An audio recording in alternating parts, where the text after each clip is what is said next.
morning, Mark, and welcome back to the Carb Paleo show. Good morning. Great to be with you. It's our pleasure, absolutely. And good morning, Monsieur Mark. Oh, good morning. Mark the second or Mark the first, I guess. Well, you took me by surprise, and I'm not used to being sort of addressed in such polite tones. So, are you implying something here? No, far from it. Would Okay. I even dream of doing something like that? Okay. Well, all right. So, Mark, our guest, that is. Thank you for coming back on our show to talk about your COVID-19 experience. And could you give us a quick reminder of who you are, what you do, and all that good stuff? Indeed. So I'm a physician in America. I live in Massachusetts, and my formal role is Director of Population Health and Community Care. And this is really a model of health in the United States that is placing much more emphasis on public health, prevention, wellness. We're a little bit late to that game in the US, as you well know. So a lot of my work involves developing infrastructure that links our clinical services with our community-based resources in a way that can really level the playing field. We know, and I know we'll get into this during the interview, Alan, that we know that many people of lower socioeconomic status, ethnic minorities, in addition to having been disproportionately impacted by the pandemic, certainly struggle with many barriers to care. And so that's a lot of my professional work. And I love what I do because I'm a specialist by training. I'm a kidney specialist, a nephrologist. So for a good part of my early career, I was in hospitals, critical care settings, dealing with very sick individuals. So it's nice to be dealing with prevention and actually trying to help people empower themselves. And of course, the pandemic has changed everyone's life, and it certainly made my work very interesting. So you're uniquely qualified to speak about this. That would be interesting because God knows Mark and I have our own opinions on this big mess. Yes. So before we go into that, do you have anything new you'd like to mention? A book, a program, or anything a project that you're working on? Yeah, thank you for asking, Alan. I'm not working on a book right now. Though I have a lot of ideas in my head. I continue to do a podcast called The Health Edge with a colleague of mine, John Bagnulo. And I find that, as you know, Alan, in your podcast work, you can often reach a lot of people all over. And so I enjoy that as a platform for connecting with others. I also am involved with some projects with the National Wellness Institute. This is one of the oldest centers in the United States that commits to training and the education of wellness professionals. And so a lot of our work is to train professionals to be better prepared to do the work that they do. And I think the pandemic has changed a lot about how we think about the work that we do and what people need. And so that's been an important project for me, and that's just ongoing work. So life is rich, and it's all good. Okay, well, if you say so. I figure out, if I keep saying it, I might eventually actually believe it. And I've come to appreciate the power of beliefs. So right. Some people out there might disagree with you, but yes. Let's get into what has been your experience so far with COVID-19, and we'll talk about policies and what happened for the people, for the whole country, actually. So you personally, have you been impacted? How? Yeah, certainly we have been impacted and continue to be impacted by it.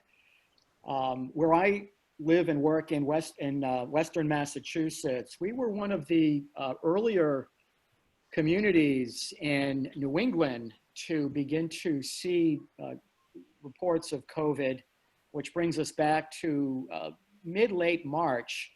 Mm-hmm. And I also see college students. I'm not too far from Williams College, which is a well-known liberal arts college. And many of these students who travel all over the world had lots of respiratory symptoms over January, February. You know, my sense is that this was probably around long before we first identified it, but our first official cases were in mid-March.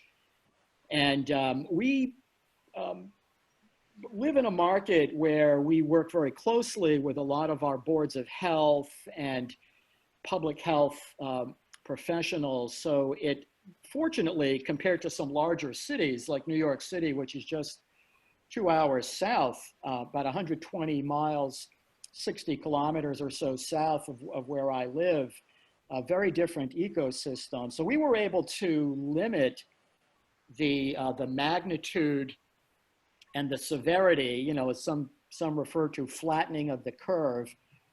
You know, it probably took us about 6 to 8 weeks to do that. We had several deaths in our community, and not unlike what has been reported around the world. These tended to be older individuals, many of them in what we call skilled nursing facilities. Some might call them nursing homes. And so that's where most of the impact was most severe. I think what I have seen since that time, and the activity in Massachusetts has since gone down quite a bit. Most of the cases reported in our region now are people who've traveled outside the region to some areas of the United States with more activity, like Florida or the Southwest, and have come back with it. Or we do have a lot of tourism out our way, and so we have had a lot of summer visitors from Florida and other parts of the U.S. Where we have seen our other cases. But I do think we've kept it in check. And much of what affects people now is just the fear of the fall season, the influenza season. How bad will this be? How will it affect schools and students? The fear, I've been struck with how profound and persistent that has been, and that raises a whole nother issue in terms of how our overlords. So I'll overlords. leave it at that. Yeah, our overlords have been very good at striking fear in everybody's heart, and what unfortunately what is never approached is the preventative and supporting an immune system. Instead, we always talk about death and this and that and cases and so on, and just to keep the fear going until we get a vaccine, and then they plan to vaccine all of us. So right. We'll get into that a little deeper. Personally, how have you been affected, or have you been affected at all? I very gratefully, Alan, I've not been sick at all, nor has my family. I've had some friends with COVID, none of whom were seriously ill, all recovered uneventfully. I live in a relatively small community, so you tend to know some people who are impacted in more significant ways. But to be honest, I never felt better, had a pretty good winter and summer, and I do believe very strongly in what you were saying about the need to be emphasizing things that we can do to render ourselves more resilient. We don't have to be victims and innocent bystanders through this, and I think that's a huge message. But I do believe it's a shame that the quote-unquote medical system not only is not making any suggestions about supporting our immune system or strengthening, but actually ban any information, and I'm talking mostly social media, but you can see that in mainstream media as well, banning any information that would guide people into better health, instead of like living in fear and waiting like for a vaccine, like the second coming or something. Yes, yeah, exactly. And if you look at the infrastructure in the United States, the Center for Disease Control, from the get-go, it was quite clear that they were overwhelmed. The message, as is true of the medical industrial complex, is, you know, it's the message of the antiviral drug, you know, the hanging hopes on the vaccine and trying to quickly get a vaccine to the marketplace with what we all know will be very limited testing and safety data. Very, very uninspiring leadership in terms of empowering people and helping people appreciate the power they have to render themselves more resilient. And that's really been the framework of our national response. And anyone outside the U.S. can see how poorly we've handled this really from the get-go, well, including our messaging. Actually, compared to France, this country has done a lot better. France has completely bungled the whole mess, and much worse than it is here. You know, because of course I keep my ears out to Europe as well, both through my friend and family in France, but through Mark in England. Regarding the CDC and the FDA, I personally think that from the outset, they dragged their feet way too long, you know, waiting to make suggestions, and then they switch and completely fear, you know, scaring the crap out of people. Actually, I like to call the head of the CDC, Dr. Fauci. Anthony Fauci. Yeah, no, I call it like Faust. I get F-A-U-S-T. Yeah. Chi, yeah. I like that. I mean, the guy is so, I mean, you know, I know we might get into territory you might not be comfortable with, but the guy is so connected and potentially corrupted by the pharmaceutical industry, it's not even funny, you know. And the dimension, actually, I'd like to get your opinion now. What's your opinion on this whole chloroquine, what is the proper word for that? Hydroxychloroquine. Yeah. What's your take on that?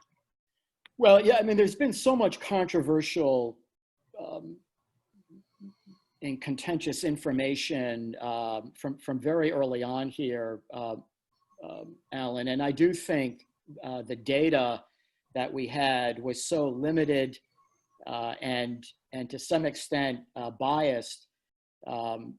You know, there were many anecdotal reports of hydroxychloroquine along with azithromycin, which is traditionally used as an antibiotic for respiratory infections. And zinc.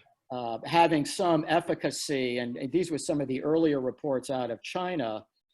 And I think people, including myself, were hopeful that, you know, that would be something that we could certainly use for people who weren't as critically ill. And I think much of the evidence that has emerged would suggest that if there is any efficacy, it's probably in those that are more mild to moderately ill. But it's still, you know, not considered that effective, while the remdesivir, this antiviral, which has been approved by the FDA, which was never a very effective antiviral to begin with for HIV, actually has approval, while hydroxychloroquine doesn't. Right, but that doesn't mean, approval doesn't mean it works, whereby the other treatment has been proven in France by Professor, what's his name, Raoult in France, and even in New York by another doctor in New York that's been treating his patients with it. I mean, he has made a study. There was also another study that came out fairly recently, and this treatment is being used pretty much all over the world, you know, off and on, different countries, used a lot in Africa because they're familiar with that particular medicine, because it's used against malaria. Yes. So as long as it's taken early on, you know, unlike the studies that have been completely debunked by the Lancet and otherwise, you don't administer this treatment late in stage because it's already too late. You need to start early on, and then you know, there's a specific protocol to follow, you know, and it's safe. You know, you just don't pop up pills just like that. You have to follow your doctor. But for whoever doctor that actually will prescribe that kind of, and I know one in Austin, she's a friend of mine actually, and she told me anytime you need, you know, I'll be glad and able to help. Now, you know, or you assume that Mark and I are very strong on preventative measures and so on and so forth. I've never been affected whatsoever. Yeah. You know, the shame is, of course, that the pharmaceutical industry all over the world has been blocking or denying or poo-pooing the alternative ways of treating this because the money is made in the vaccine and nothing else. And that's a shame. It is a shame, and it speaks to what has been the model and the paradigm within which those huge industries have been able to thrive for many, many years.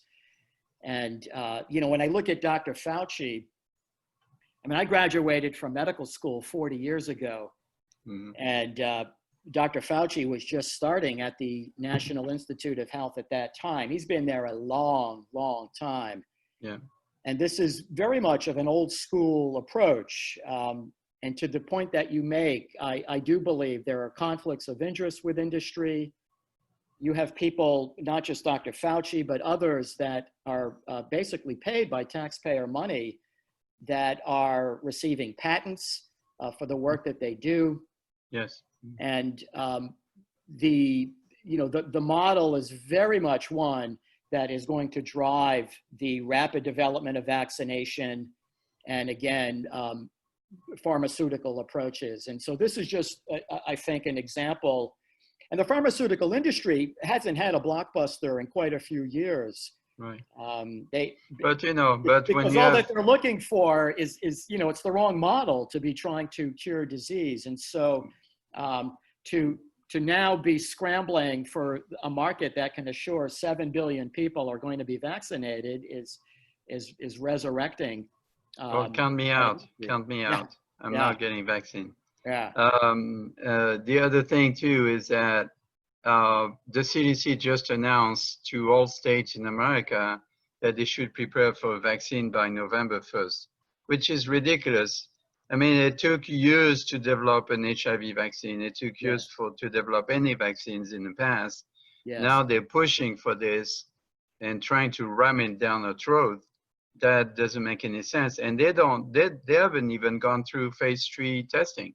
You know, they're testing those vaccines on people right now, which is highly questionable, to say the least, you know, volunteers. And, you know, I'm pretty sure you're aware that vaccines, previous vaccine, whether it's flu or otherwise, haven't been very effective, to say the least. Yes. So, you know, this is, you know, when you start digging a little bit, all of this is very, trying to find the right word, but let's move back into personal health. How would you suggest people support their immune system? Well, I do think that a lot of what we have learned from COVID over the last several months, Alan, reinforce what we've known about influenza and other infections for many, many, many years. But if you look at COVID in particular, the likelihood of becoming very ill from it, the likelihood of requiring hospitalization from it, the likelihood of possibly losing one's life as a consequence of it can almost always be traced to underlying chronic complex health issues. And previous ones. What we would call, you know, cardiometabolic issues, being overweight, having a high insulin, you know, being a pre-diabetic or a diabetic, having high blood pressure, heart disease. So when you look at the epidemiology of COVID, same is true for influenza, and you could add any chronic disease to that, be it Alzheimer's, be it heart disease, be it cancer, that you do tend to see the same underlying metabolic disruptors: prediabetes, diabetes, hypertension, weight, inflammation, the immune system not being well regulated. And so any lifestyle approach, nutrition and otherwise, that places greater attention on what can I do to lower my insulin and sugar levels?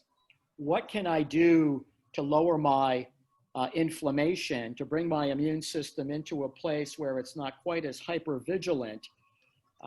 What can I do to begin to diminish some weight, particularly around the midsection, which is where inflammation and the fat that we store there tends to be more active biologically. Ironically, how can I be connected more, which is a problem right now to people, social isolation being a huge risk factor. So we know that a lot of the research, nutrition, exercise physiology, mind-body science can powerfully alter those risk factors. And so, you know, I could get into a lot more detail there, Alan, but it's quite clear that there's a lot one can do to modify their risk factor, whether it's COVID risk reduction or whether it's general health promotion. It's essentially the same roadmap. But I think this pandemic has very much accentuated the risks that these metabolic states have. And if you look at the United States, you're probably talking about 2 out of 3 people would fall into that higher risk category. And this is all modifiable.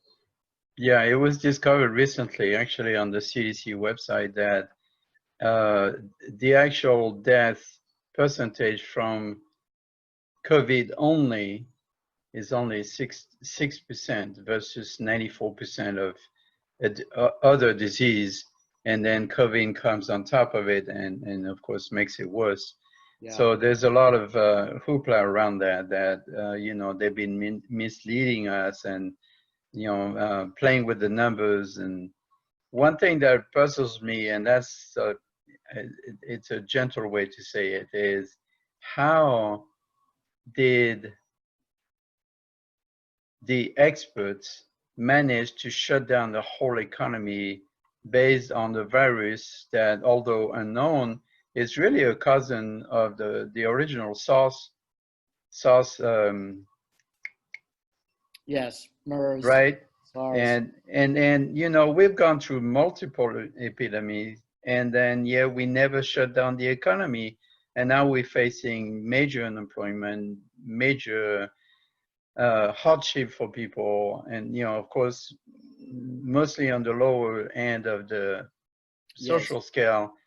And to me, that just boggles the mind. I don't understand how that happened when we survived through MERS and SARS and H1N1 and, you know, the bird flu and all that, and we never shut down the economy. So what, in your opinion, caused that? Well, that is just a critical observation, and one that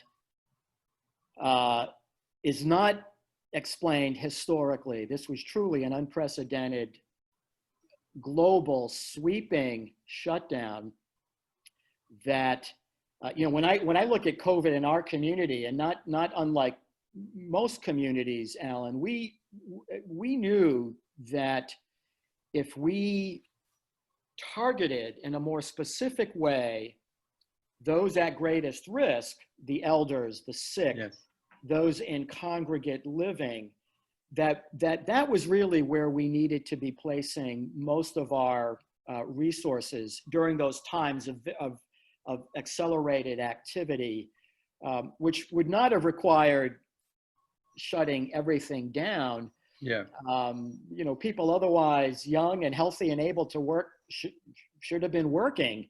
Yeah, people at risk definitely should have been protected, and the rest of the population just, you know, and that's always how, exactly, that's always how we've, I think, approached influenza in my lifetime. Yeah. You know, you protect the sick. You know, you mask the sick to protect those from exposure, and we know that these are very effective strategies. I think we're already seeing this, Alan, but I believe with years and years of study looking back on this, we're going to see that the approach, this global sweeping condemnation of normal activity and treating this sort of one-size-fits-all approach as opposed to a more selective targeted defense, I think we're going to see that the consequences of that are going to be far more worse and far more lasting and enduring than the consequences from the COVID-19 itself. Yeah, so when we look... I don't know how to explain it other than to say that... Well, I have my own opinion, but you may not like it, so I'll just keep my mouth shut. I could go there, and I've been in the rabbit hole for some time, and I do believe that there are people that control the agenda of this country, that is a very concentrated level of power, industry, the military-industrial complex. And clearly there are some who gain by perpetuating global fear. Yes. There are some who gain by keeping people so distracted that they're not able to see what's happening in front of their eyes.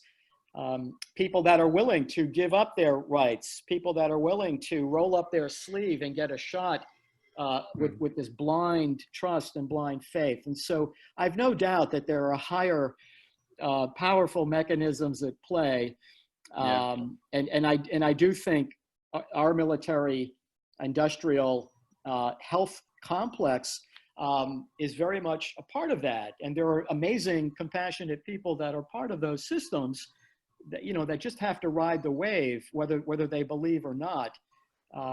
But it's very concerning what's happening around the world right now. Right. I think it's called mind control or brainwashing. So moving on from here, what do you think about the Swedish model of herd immunity? Well, I applauded the Swedes when I saw and perceived what I thought was a much more open, innovative, epidemiologic approach to herd immunity. And I know that there's been a lot of controversy as to the pluses and minuses of that approach. And again, I suspect there'll be a lot of longer term data and research that will help us understand, you know, the pros and cons of that approach. But from all that I've seen and all that I've read, Alan, they are, while they may have had more mortalities in their elder at-risk population, you know, people in Sweden still adhere to many of the restrictions. It was just more voluntary and less mandated. And maybe in hindsight, they could have done a bit more protection of some of those elder at-risk folks. But I don't believe they're none the worse in terms of the big picture. And economically, I don't know if they've taken as big a hit as many other countries as a consequence. No, that I understand. It's fairly similar, and yet they did not shut down the economy for that, their economy. Yes. My concern now is the consequences of the shutting down the economy, both economically and also mentally and emotionally on people. Yes. That are not just struggling. There are, you know, some people are going to lose their homes. They're going to lose their place to live. They're going to end up on the street. You know, I mean, you're probably aware that the average American doesn't have $1,000 saved up.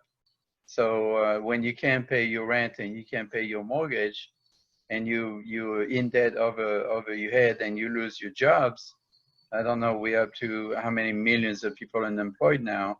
The bad side effect of that is going to be tremendous. I read an article recently that there's actually almost as many deaths from suicide, violence, all the side effects than there is from COVID. So what's your take on the emotional and mental side of things? Well, I agree with you, Alan, and I'm convinced we haven't seen the full scope and magnitude of that, but thus far it has had a hugely negative impact. We know that even before the pandemic, the disparities of care and outcomes was already a huge challenge, and of course, unemployment was as low as it had been in maybe generations before this pandemic hit. Income levels in the U.S. across the board were going up for many. But this, when you look at the direct impact on health, and there's some really good research in this area from the Rockefeller University in New York City. Bruce McEwen, who's the director of the neuroendocrine lab at Rockefeller University, he has been studying the impact of environmental stress on health and what he calls allostatic load. Allostatic load is the magnitude of stressors in one's environment, which could certainly be economic, could certainly be social isolation, loneliness, depression, could certainly be substance use, which we know has gone up dramatically from alcohol to opiates, cocaine, heroin. If you look at what we know for many people is food insecurity, the inability to know where your next meal is coming from, homelessness. All of these things create tremendous allostatic load. And when you look at the biology of those individuals, not surprisingly, it is a biology of fight flight. These individuals are literally running for their lives 24/7, every day, day after day after day. And we know that that's going to dramatically accentuate the negative health outcomes and the disparities that already exist. And we know that many people on the edge who lost their jobs, some who lost their marriages, some who have lost their inability to feed themselves, and to your point, behavioral health, mental health issues are off the charts. And so this allostatic load is going to be a very enduring and long process. And we also know, Alan, and please reel me in if I start to talk too much, but when we look at the research of epigenetics, if you look at a mother who is carrying a baby during a time of great environmental stress, and historical examples of this were the hungers in Nazi Germany, World War II. In more contemporary times, the Quebec ice storm, which kept people essentially trapped for about 6 weeks without access to food. And so we know that these profound environmental stressors will take an unborn child and begin to alter their DNA through epigenetics. And when you follow those children after they've been born into childhood and early adulthood, you see these dramatic increases in obesity and attention deficit, depression, across the board. And so this is going to have a generational effect based on the epigenetics alone that I think, the magnitude of which is going to be profound. And it's going to be very interesting to follow that. So that is you're literally changing the DNA of a generation that is now pre-programmed to an environment that they're going to be in perpetual fight, flight, in their interaction with. And while that may be helpful in the short term to survive, it is very disruptive and profoundly negative on health longer term. And that's what we're looking at. And this level of stress is also affecting your immune system. It weakens your immune system. Yes. So it's a compounding situation.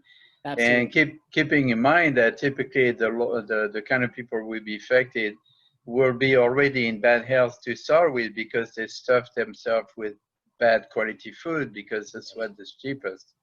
So it just adds up to the problem. Yeah. Exactly. So moving on to even more controversial. Yeah. Yes. This is good. Yeah. I will not spare you. What's your take on wearing masks? So, you know, at first, I was very dubious and skeptical of the issue of wearing a mask, particularly for those who were asymptomatic. Again, it made more sense to me to be focusing in a more targeted way, masking the sick, masking those who were symptomatic, as opposed to this sort of global recommendation. And as I think you know, most people know, certainly in the United States, the Center for Disease Control did not recommend mask wearing. Oh, well, yes. And then of course they did a 180-degree turnaround, I think, as the numbers went up and as the fear factor continued to grow. So I personally adhere to the guidelines in my state, in my community, and I'm in clinical settings all the time, and in my work setting I have to wear a mask, and I do think I am at risk of possibly exposing others, and so I do think there's some value to that. But in social situations, if I'm not around lots of people in very confined settings, I won't have a mask on. Right. I do encounter people who I do think at times can struggle with it, either from respiratory issues or I see people driving their cars. They're all alone in their car. They've got a mask on. Yeah. And I think, wow, what's going on with that? Brainwashing. Brainwashing. Yeah. Brainwashing. And I do think when you, it becomes this reinforcing argument as the numbers go down in certain communities that have mandates, they will attribute the numbers coming down to the mandate and people adhering to those mandates. And so even though there are many reasons one can see a natural decline, either through herd immunity and through other factors, the natural history of the virus, most improvements will be attributed to those measures and become the basis upon which those recommendations become even more firm. It's a tricky one. I can tell you, if I show up at work tomorrow and I'm not wearing a mask, I'll lose my job, quickly. That's a shame. That's a shame, because it's a result of, the message being applied as a blanket to everyone when it's not necessary.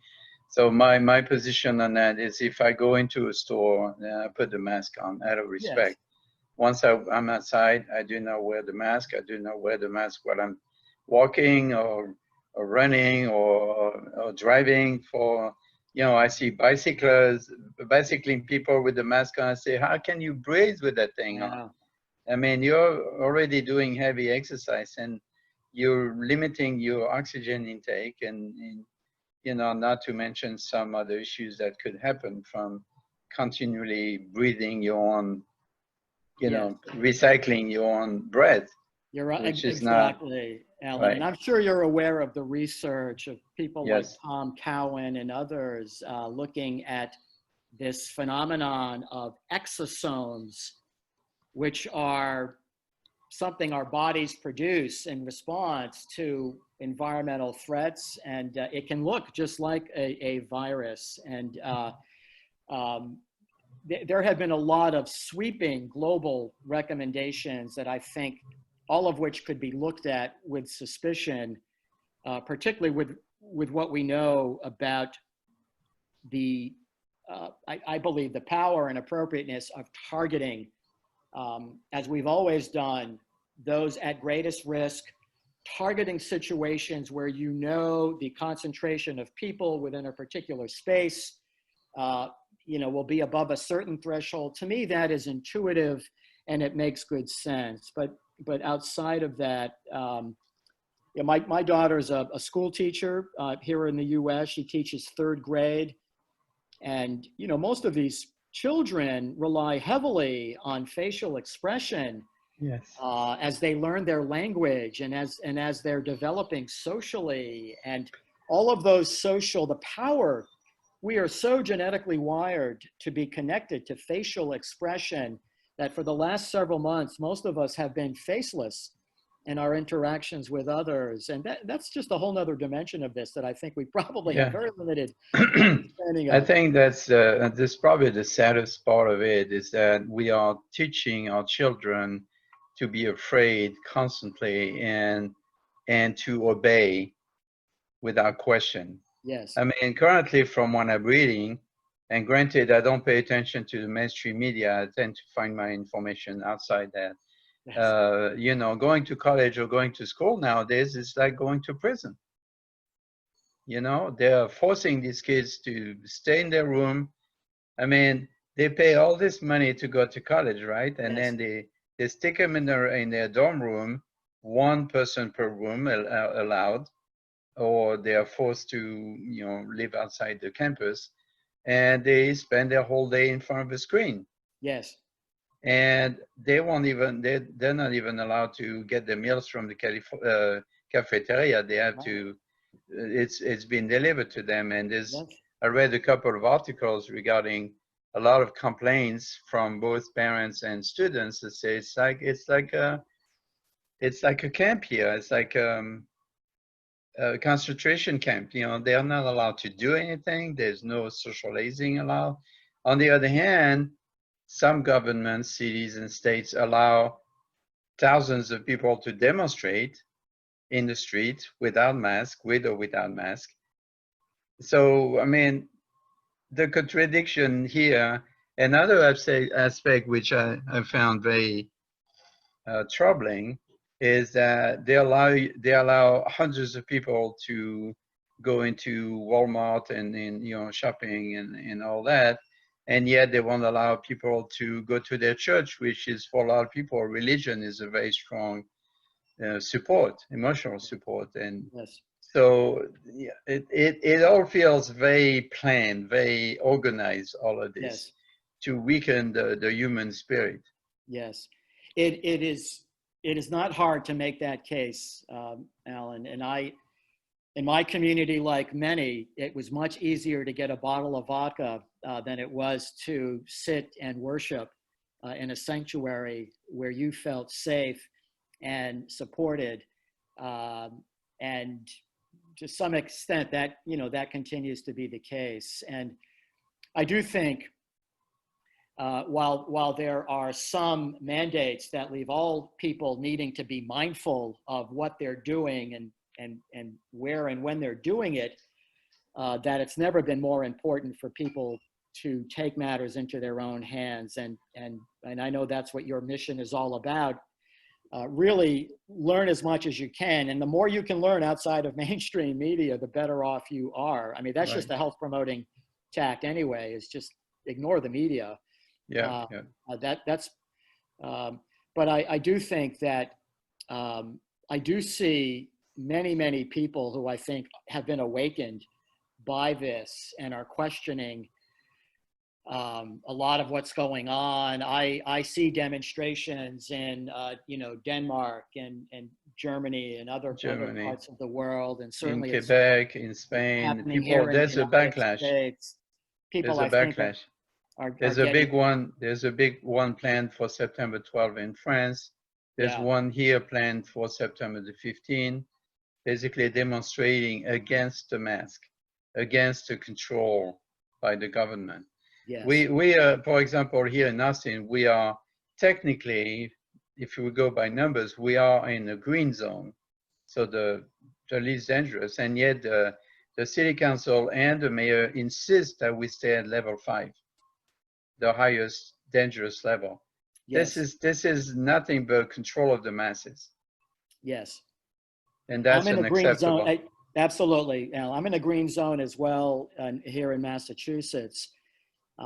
Because I'm a physician, I'm considered an essential health worker. So I don't have to self-quarantine if I travel out of the state and come back as far as work goes. Mm-hmm. But if I travel down to Florida and I come home, I can't go to the grocery store without risking a $500 a day fine unless I can demonstrate that I had a nasal swab, a test that was negative within 72 hours of returning home. Yeah. And, you know, you look at our local college campuses, these students are all in their dorms for 2 weeks doing, you know, just doing nothing but looking at a screen, as you said. So I do think it comes back, right, Alan, to this one size fits all sweeping. Ours is a community that has done a good job for the most part of keeping things in check. There are some things that we ought to be able to do in our community that we're not able to do because we are part of the state laws and regulations. And, you know, I see this as an epidemic of fear more than a viral epidemic or pandemic. And yes, and that is the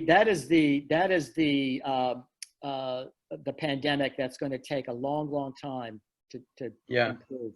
What is impressing me the most is how influenced the people are. As a small example, I'm part of a group of pétanque players. Pétanque is a board game that typically we play 2 or 3 times a week in Austin. There's a group of about anywhere from 30 to 40 typically that plays, and we usually plays in groups of 6 and, you know, separate from each other. That is normal times, that is. Yes. Since the beginning of this, there's only 2 of us, 2 out of these 40 people that show up to play. And we don't wear masks, we don't wear gloves, and we're both older. And we just said, you know, we're strong, we're healthy, we survived pandemics before. There's no reason to be afraid, and yet nobody else is showing up. Yeah. So the fear control is amazing. It's amazing. It's amazing. It is profound. I never thought I would see the day where fear would be as profound as it is right now. So moving on, you know, the CDC and the media is already preparing us for the second wave. What's your take on that? I've yet to see evidence of a true second wave. I think most of the areas in the United States that have been active of late just represent more of the sort of spread. This is kind of like a wildfire. Yeah. And it's going to find your community sooner or later. So I've yet to see any evidence epidemiologically of a second wave. You know, so as the rabbit hole goes, Alan, I don't think there's anything about COVID-19 where we could look back at historical comparisons in terms of natural viruses and draw those extrapolations. I don't think COVID-19, well, let me just say, you know, in my view, it came from a laboratory. Yeah. And Luc Montagnier, the Nobel laureate right there in France, who elucidated HIV, was quite courageous in his coming out very soon, clearly showing that there are segments in this RNA that that are not native to a coronavirus. No, it contains HIV. It contains HIV. I mean, this, it may have started in nature, but it was enhanced. And so I do think a second wave, in my view, would imply an intentional agenda more than it would be the natural history of an infection over which people are gaining herd immunity. Right. And so, but it's a narrative that plays well because once there's even a slight uptick of activity, it's going to, once you have projected worst case scenarios, as everyone has so effectively done, it will become easy to make the case to shut things back down as you start to reopen. Well, that's what I figured. That's the plan. And you know what they based that on? They based on the 1913, 1914 Spanish flu, right? Because it came back. So they've been warning us ahead of time. Oh, it's coming back. It's coming back. The sky is going to fall, and that's going to give them an excuse to shut us down again. At that point, I believe that I hope that the people will not accept that. I hope so, but I do worry about it, Alan. I do think, and I don't want to sound judgmental, but I do think the pandemic has, there are a lot of people, certainly in the US, that are sleepwalking. And I do think that the extent to which a lot of them wouldn't hesitate to roll up their sleeves for whatever vaccine is coming down the pike is likely to be the case. I know that some of the early surveys are suggesting that there'll be a core of resistant folks, but I can imagine you won't even be able to travel out of state, get on an airplane without some verification that you've had that vaccine. I do worry that while there may be some resistance, it is still going to be the minority of people out there, and that's concerning. Yeah, we have about half the country already saying that they will get vaccinated. Some other people are, questionable, and there is a core. I would say 25% that's basically say hell no, they won't. That's touch what me. I'm seeing very similar numbers, Alan. And then of course, if they're mandated, then that just becomes a decision. I don't think they will. I mean, Trump is very clear on that. He said it will not be mandated. It will only be voluntary. Yes. And legally, they cannot. I mean, already found paperwork to deny being forcibly, vaccinated. So if need be, I think we're looking at a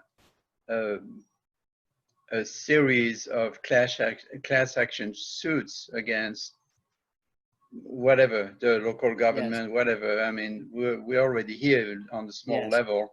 We're already talking about doing this in Austin against the mayor and the city council. Yes. Because these orders are not law. They haven't been voted by Congress, whether it's the state Congress or otherwise. And basically, they're just,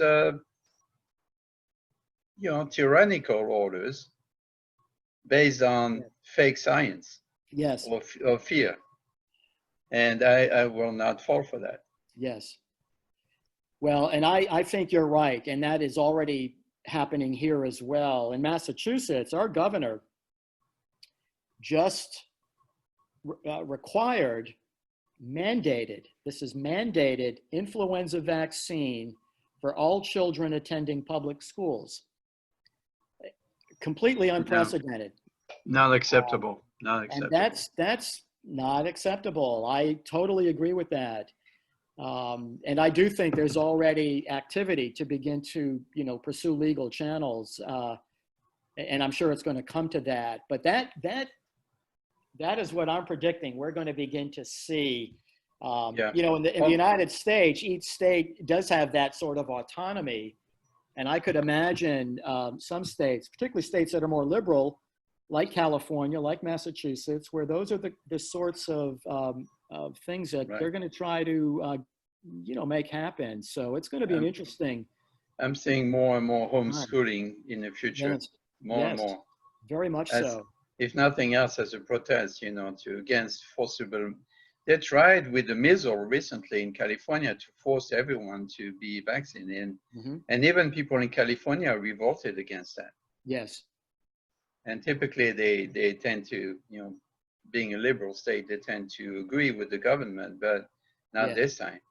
I mean, when it comes to our children, moms will fight back. Yes. You can count on that. Absolutely. Right. At least the awakened moms. Yes. Okay, I think I've done enough damage here. You were actually very gentle, Alan. I could have gone a little deeper, but I appreciate. Oh, we can go there. There are just so many pieces to this, but we are kind of tiptoeing with our guests because we have opinions on the issue. Yes. But on the other hand, we have to consider our guest's opinion, and so we kind of nudge. And if the guest goes in that direction, then great. It's exciting. So yes, we definitely, I believe, and I think that Mark believes, Mark Moxon agrees that this is a globally organized plan to get all of us vaccinated and chipped and manipulated and controlled by, banning us from traveling and so on and so forth unless you're chipped or so yeah, I mean, we could definitely go deeper into that, but I don't want to. And I don't disagree with any of that, Alan. I just for the public record, I do walk a fine line sometimes. And I give so many of my colleagues who get out there and challenge the conventional narrative, understanding the consequences they confront in their professional lives, and but it's I think people, the more people are kept distracted and fearful, the more at risk of relinquishing all of their fundamental rights and continuing to idly support an agenda that's not new, one that's been around for millennia. Oh yeah, I mean, look at the Patriot Act. That was, that was the beginning of taking our civil liberties away from us.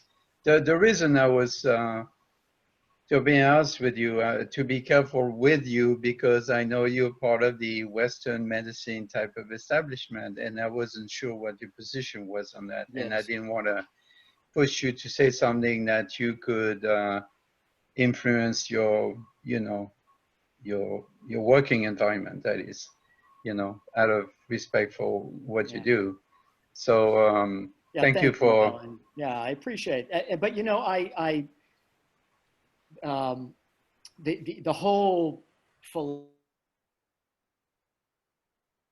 ancestral health and our remarkable human resilience and independence and autonomy and latitude and just, I mean, all of the things that have made this such a remarkable human lineage is probably never been at greater jeopardy than it is right now. And so I do appreciate more than ever in my own life how I apply this.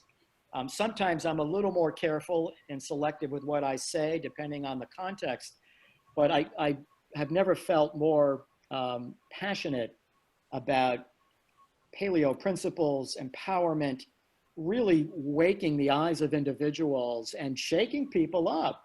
This is the wake-up call, if ever we were going to receive one. And so I mean, that may be the silver lining, is that because we are forced to stay and idle, we have more time to think about all of this and consider whether all of these constraints are worth following. you know, and Yes. people are opening their eyes, and there's been a lot of documentaries coming out denouncing what's been going on behind the scene. I don't know if you've seen Plandemic Yes. 1 and 2, Yes. and other similar, you know, and they, was it the frontline doctors and so on and so forth. And, Yes. and these people are putting their jobs in jeopardy by exposing what's going on, really going on. Absolutely. So thank you for sharing with that. Now, mark number 2, up to you now. Mark number 2, jolly good. Before we go any further, Mark, it's probably just as good, because you've given us a load of information already, it's probably just as good to find out where we can find out more information about you and the sort of things that you do and the health modalities you promote. Sure. Where can we find out more about you? Yeah, thank you, Mark. The best place would be my website, which is the healthedgepodcast.com. Okay. If you know anyone who Googles Health Edge or whatever search engine you like to use, we'll get to that site. And there's a lot of information on there. It's all free of industry support and objective and a lot of fun. And so you know, I have a couple books that are out on Amazon. I wrote them a while ago. They're still quite relevant, but I don't always promote them, but if anyone's interested, one is called The Savvy Patient. And it's really, it was a book written for the American healthcare consumer 15 years ago. And it's as relevant today as it was when I wrote it then, to try to help them make sense of this behemoth of a system that, you know, most people even today feel lost in. And then I wrote a book called It's All in Your Head. And it was really an early look at epigenetics and neuroplasticity and things that I think and talk a lot about today. And so there's a lot of information out there. We've got a YouTube channel with some video content. And so those are the best sources. Super, thank you very much. Now, sort of listening to the conversation and knowing that you're someone who very much wants to promote prevention and sort of good health through more natural means, if I can put it that way, I sense a bit of frustration about how, you know, as we're talking about COVID, how COVID has been handled by, well, let's say, mainstream medicine. Mm-hmm. Yes. What are the things that most frustrate you, and how would you like to see them done better? Yeah, that's a great question, Mark. You know, the perception that has been etched into the psyches of certainly everyone here in the U.S. that there is a natural threat out there called COVID-19. It's coming to a community near you. There's nothing you can do but lock yourself in a bunker and do all you can to avoid contact with others and say your prayers that this won't find you or someone you love. And until which time we have the vaccine, right? Or the drugs with the vaccine, you are going to continue to be an innocent bystander doing all you can to avoid this threat. So that has been the paradigm, the mindset, the framework, which is, you know, Alan and I talked about for the last hour, has done nothing but perpetuate fear and a sense of hopelessness, you know, a sense of disempowerment, as opposed to nature will continue to subject us to threats as a species. It always has, it always will. And our legacy is one of being able to prepare and empower by virtue of the choices that we make in each and every moment of our life, how we eat and how we move and how we question, accepting nothing at face value, as we you know, contemplate how we manage our stress, how we sleep.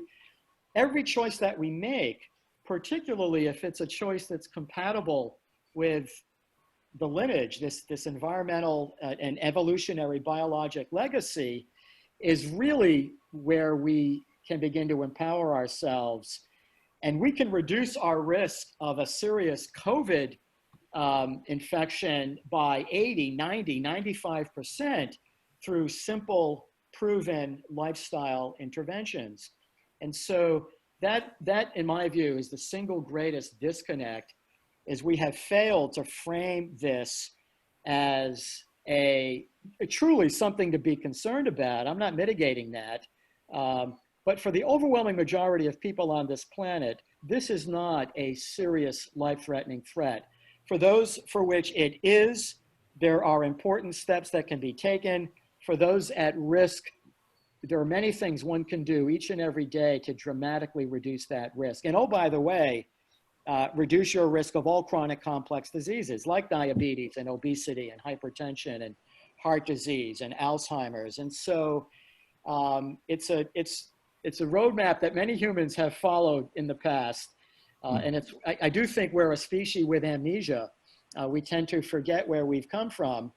And certainly the media and the medical and the medical and the military industrial complex do all they can to make it harder for you to remember where you've come from. And so those to me are just fundamental issues right now. Yeah. Yeah, I mean, you mentioned there we can take steps to mitigate all of these risks, if you like. What Yes. do you do personally in order to, let's say, improve your immune system and so forth? Yes. So nutritionally, I definitely follow a lower carb, higher fat paleo lifestyle. It's something I've been doing for many, many years. It's clearly in 2020 the most effective nutritional strategy for lowering sugar and insulin levels, two of the greatest and strongest predictors of adverse health outcomes. It's clearly one of the most effective evidence-based strategies for losing weight, particularly around the midsection, what we would call visceral fat.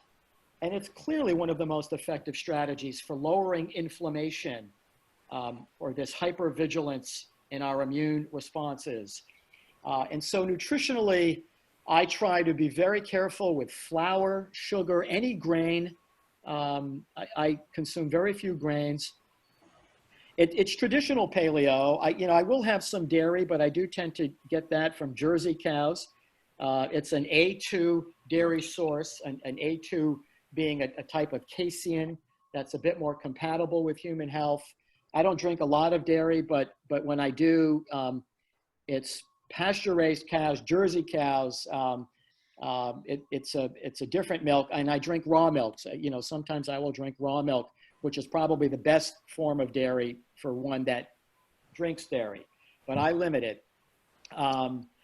I also very much practice time-restricted eating or intermittent fasting. I think this is, too, a very powerful evolutionary strategy. And so I will tend to, on most days, Mark, time-restrict my meals to 10 hours. And I'm trying to align that window of consumption with somewhere between sun rising and sun setting. So that might look a little bit different this time of year than it will look over the winter months. But we know that circadian rhythm, circadian entrainment, and meal timing being an important driver of circadian entrainment is a very powerful way to enhance one's immune resiliency, to what's called autophagy, you're recycling your cells. Intermittent fasting or time-restricted eating is a lot like exercise. It's a stressor, but it's just enough to turn on all those resiliency systems. We have all this software that's embedded in us, but modern life turns most of those programs off. They're not enabled. So intermittent fasting, a low-carb, higher-fat paleo approach, I think are powerful resiliency upregulating strategies. I'm very into light. And so much like meal timing is an important predictor of circadian rhythms, light quality So of course, this time of year, I'm encouraging people to get as much natural light as they can. You know, you don't want a sunburn, but outside of that, get as much unprotected sunshine as you can. Those earlier morning hours are ideal times. Within a few hours of sun rising, you get more blue light. Blue light turns your biologic clocks on. It is our on switch. Every human that's ever walked this planet has used that signal to turn their systems on. Toward the end of the day, late afternoon, evening, you get less of that blue light and more of that orange, red, yellow light. And so the more you can do that naturally without sunglasses, getting more skin exposure, powerfully health promoting factors. Over the fall winter season, particularly when you live at northern latitudes, as we do, I recommend a light box, a full spectrum light box. This is 10,000 lux, might run about $40. 20 to 30 minutes of that in the morning as you're drinking your coffee or tea. You don't have to be staring at it, but as long as you're near it, as long as you're within a few feet, that will mimic spring, summer, sunrise. And toward the end of the day, I recommend people use more of a warmer light source in the rooms that they spend most of their time in, like a warm LED or a warm halogen, which has very little blue light and more of that orange yellow. So that's lighting that can create more circadian synchronization and very powerful and inexpensive ways to leverage human biology. And we know that immune resilience is compromised when you have disruptive circadian patterns. And so light and meal timing can be powerful ways to synchronize and entrain. Really great for health. I do a lot of meditation, simple meditation, you know, a few minutes of just, you know, some breath and guided imagery. And I use positive imagery to try to neutralize all of this negativity out there. I tell folks to avoid your typical media sources. The more you can separate from that, the better you will feel. Trust nothing and do your homework. And it's intellectually stimulating, right? We know that that's important for health and for the brain, to be questioning, to be pushing those edges, and to be finding good podcasts like this where you can be inspired to do that. You know, movement, and again, I always tell folks, being outdoors is where it's at. If you can, the more time you spend in nature, the better. Savor the flowers, savor the colors, move as much as you can in those naturally lit environments. And those are, I think, just enormously powerful lifestyle interventions. And yeah, there are some supplements. You know, sometimes, you know, I might recommend some zinc. Zinc is, you know, these are evidence-based supported interventions that we know can be very helpful. As little as 25 to 30 milligrams of zinc per day can be very effective at reducing infection risk. The same can be said for vitamin D, which, you know, we know at low levels, vitamin D does put people at risk, and the majority of people who have succumbed from COVID have had very low vitamin D levels. And of course, they're in these indoor environments all day long. They get, you know the story. So those are just some things off the top that I think are powerfully health promoting. Excellent, excellent. Thank you for that. That's something maybe a little bit more controversial even. I'll just go and put my teeth in instead of my mother's. If we go down the line that, you know, there is an insidious move to get everybody vaccinated, and if you don't get it, as you mentioned earlier, you can't travel and this, that, and the other.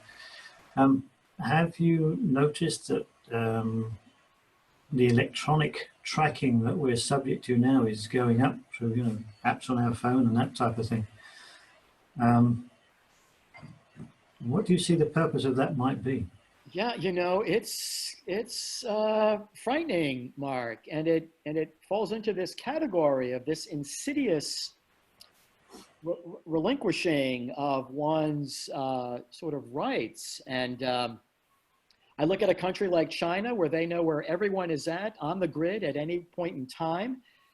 Facial recognition, you know, through satellites, they can pick you out of a crowd almost anywhere in that country. And I do think when you look at the technology in general and the extent to which so much of our personal information is now out there, where we are, when we are, who we're with, is a scary proposition. And I know you, the two of you, are well aware of this. The level of censorship that exists out there now is worse than ever. You know, there are some terms you can't even use without getting your podcast pulled or your content eliminated. And so, you know, I think there are just blatant examples of freedoms that are becoming more and more constrained. And I worry about that. I worry that while these may be framed as contact tracing applications, that a time will come, and it may already exist today, where people will know where I am, when I am, and it's hard for me to see on the balance of public health and relinquishing human rights that can fall on the better side of what's best for people in general. So yeah, I mean, it may be a little bit left wing, but have you seen the reports in the press about the New Zealand government's decision to basically lock people up if they prove positive for the COVID virus using these very accurate, he says, sarcastically, COVID testing kits? Yes. Yeah, I have followed that. And, you know, you raise a really good point just in your sarcasm, Mark. You know, these, like the vaccine, which is going to come to marketplace with very little science, most of the tests that got emergency approval by the FDA are equally limited in their accuracy. And so that's a whole nother issue. But when you're making public health decisions based on the results of tests that are inherently flawed and inaccurate, you've got a compounded issue there. My understanding with New Zealand is these were very small numbers of cases that came up. And again, instead of a more targeted maybe approach to try to limit extent or spread of that, it becomes easy to just globally bring things down again. And I think that's an example of what could happen in other countries should there be a resurgence this fall or winter. Yeah, yes. I mean, really, then you want to make sure that, we want to make sure that we don't present ourselves as or in an at-risk group. So, yes. To that end, what would you say are the three most effective things that people can do to totally mitigate the risk, if that's at all possible? Well, we certainly touched on a handful, Mark. I would certainly start with just healthy nutrition, and certainly any principle that reduces or eliminates high glycemic foods, those foods that are going to raise sugar and insulin, mostly processed flour, grain-based sugar.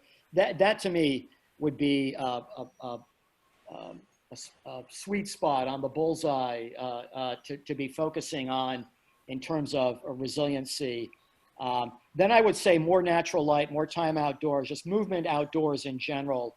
Very healthy. That would be one of my top three.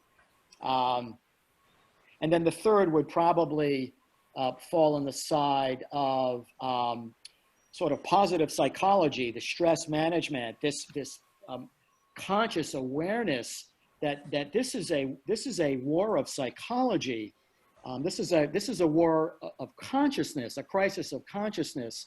And so the best antidote to that is to be more aware of that it's happening.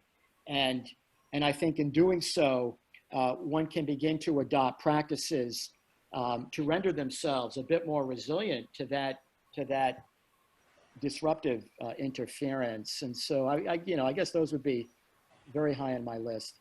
Super, so nicely encapsulated, thank you. Because I mean, there is a tendency, we notice, for people to sort of have a look at the first 5 minutes of a podcast and zoom to the end just to get the conclusions. Which brings us nicely to the point that we are coming to an end. Is there anything we should have asked and we didn't? A great interview. You guys are so thorough, and so so I'm very grateful to have been invited to share with you again. It's a real gift. And I think, this issue of education and awakening and awareness is, I think, one of the great gifts that we can impart in the world. I think it was the Dalai Lama who once said, to pay full attention to another is a generous gift. And so as I see people like yourself as light workers, light beings, challenging the status quo, and I think that's such an empowering message to be getting out there. And so whether it's in our day-to-day lives, with our families, with our colleagues, leading by example, leading in a way that isn't fearful, just as you were describing, Alan, being maybe just one of a handful of people participating in that recreational event, but you're setting the example as a human being who will live their lives under their own terms. And that, I think, the more we can walk the talk, the better we all become. Indeed. Thank you for that. Alan, back to you. Well, I was wondering, are you sure you're not a politician, because you're very good at flattering people? Yeah, well, so thank you. I don't know if that's a compliment, but so it's flattering is one way to put it, Alan. I like to think of it as influence. Yes, okay. And I took it very positively. Thank you. At the end of the day, I think most human behavior emerges from the perceptions of the human, who is behaving. Yeah. And so 99% of what I do is to try to influence behaviors in others. And I do that by understanding and transforming the perceptions in their minds. And if that serves me and them, even better. Yeah, some would call it schmoozing, but I tell my colleagues it's all about human influence. Of course. Yeah. Well, thank you again, Mark, for sharing your opinions on the local Paleo show. And as we say in Texas, à votre santé, yo. Great. Thank you for that. It's been good. Yeah, fabulous, Mark. Thank you. Thank you very much.